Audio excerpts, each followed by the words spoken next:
السلام عليكم ورحمة الله وبركاته. كيفكم صبايا؟ ان شاء الله تكونوا بألف خير وانتم عم تحضروا هذا الفيديو. وكالعادة بنبدأ نهارنا والفيديو بالصلاة على النبي. اللهم صل على سيدنا محمد عليه أفضل الصلاة والسلام. حبيبي يا رسول الله، كيفكم صبايا؟ طمنوني عنكم، خلي لي قلبكم وخلي لي روحكم يا رب. شكرا كتير على كل تعليق عم تكتبوا لي وعلى كل كلمة، وبرحب بكل حدا اجا وفات على القناة. يعني نورتوني وشرفتوني واسعدتوني. بتمنى هيك يكون ضيفي خفيفة على قلبكم. بتمنى القناة تعجبكم يا رب، وهيك وما تملوا منها. اي والله يا صبايا، اول شي هون بلشنا في نهارنا كالعادة يعني. طبعا بالاضافة الى انه زوجي يوم الجمعة والعطلة بتعرفوا يعني. اول شي فانا عملنا فنجان قهوة لحتى نروق دماتنا وما خلينا مناقرة بالعالم كلياتها الا تناقرناها، يعني مثل اي اتنين يعني بالبيت. مشاكل اولاد، العيلة، الشغل، كل شي يعني بتعرفوا انتو. بس يا صبايا، المهم يعني بعد ما شربنا فنجان القهوة، هون عندي شوية خضرة يعني فرمتن لانه اليوم بدي اعملهم فطور. وهون اول شي بلشت فيه الخضراء. قطعت الخضرة اللي عندي، بندورة وخيار وهيك وبصل يعني، وحطيتهم على جنب يعني.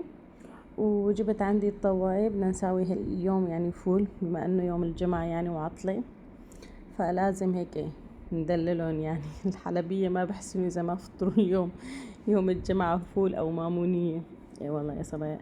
اول شي هون عندي الفول علب يعني، غسلته من المواد الحافظة وهيك يعني، وحطيتهم بالطواية، ورجعت حطيت عليهم معلقة محمرة وفليفلة.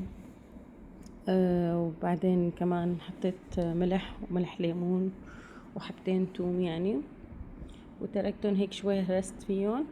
تركتهم هيك لتتعقد المرقة تبعيتهم. هون كمان عندي قلت بعمل صحن يعني بطحينة يعني، وجهزت الطحينة مثل ما نكون شايفين. يعني اول شي حطيت الطحينة، وبعدين حطيت لهم الملح والملح ليمون او عصير ليمون المتوفر عندكم يعني. وهيك زودت عليهم مي يعني شوي هيك لبين ما يتقل القوام شوي. واخدت من الفول اللي بحامض هيك كبشاية يعني، وحطيت عليها، ورشيت كمون وفليفلة حمراء وزيت زيتون. وبتعرفوا يعني هدول الحبشكلات، واكلنا والحمد لله رب العالمين. الله يديمها نعمة ويحفظها من الزوال. وهون بقى عندي الغدا اللي احتار فيه العلماء يعني. اي والله يا صبايا، يعني امبارح انقذت حالي، بس اليوم خلص ما في مجال يعني. عرفتوا شلون؟ يعني اليوم ولادي اللي يضلوا جوعانين. احترنا بدنا نطعميهم يعني كل يوم فروج وكذا، يعني اكلاتهم محددة. فصبايا بتعب كتير بموضوع الاكل مع اولادي يعني. انا يعني جوزي بياكل شي واولادي بياكلوا شي. هلا انا بركع على الارض هون يعني، فرشت وبركت على الارض يعني. بقى ابني كل شوي رح تلاقوا اجريه رايح جاي حوالين مني يعني، ما خلى مطرح الا ما دار.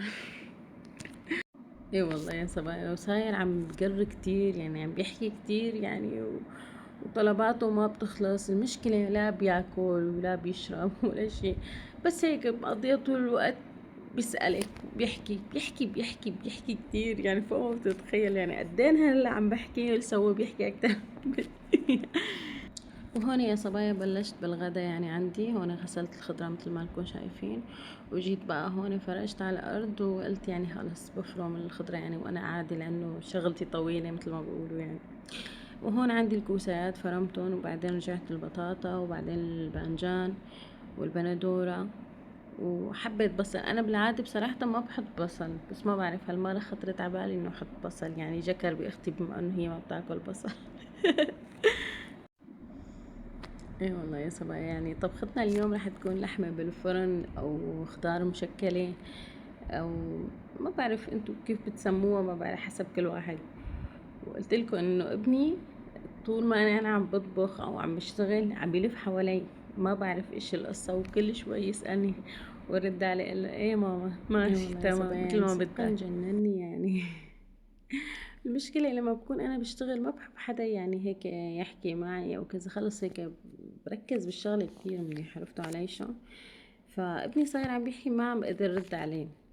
اي والله يا صبايا، الله يحمي لكم ولادكم يا رب ويخليه ويضل ايش ما بده يسوي. معلش نتحمله شوي ليكبر.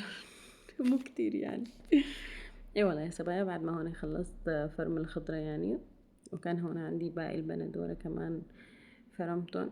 هلا البندورة كانت يعني شو بدي اقلكن مستوية على الخالص يعني، طرية كانت كتير. ايه والله يا صبايا. وبعدين هون حطيتهم طنجرة الضغط يعني، بس ما ضغطتهم، بس هيك مساويهم فيهم لبين ما تستوي الطبخة وكذا. وبعدين حطيتهم بالفرن، وهون لبين ما تأمروا طلعتهم. بس ما تغدينا تركنا للعشاء لأنه كنا شبعانين. وبس هيك يا صبايا، هذا كان الفيديو. بتمنى تشتركوا بالقناة وتفعلوا زر الجرس حتى يوصلكم كل شي جديد أنا بنزله.